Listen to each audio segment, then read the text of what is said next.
ரஞ்சித் ரஜினி இருவரும் இணையும் புதிய படத்திற்கு காலா என்று தலைப்பிடப்பட்டுள்ளது. 100 கோடி செலவு செய்தால் கூட அது கடைக்கோடி வரைக்கும் போய் சேருமா தெரியாது.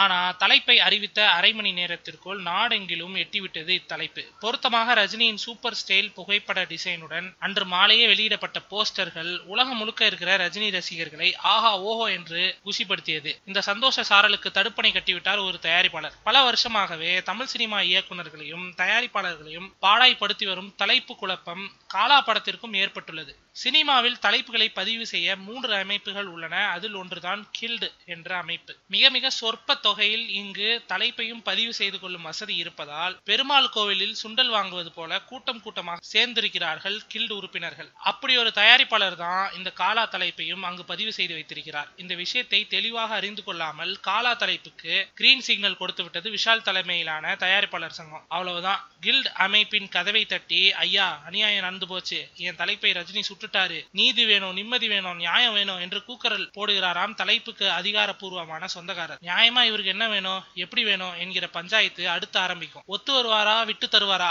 இல்லாவிட்டால் அடுத்த கட்ட நடவடிக்கை என்னவாக இருக்கும்? நெஞ்சை பிளந்து வைத்துக் கொண்டு காத்திருக்கிறது கோடம்பாகம்.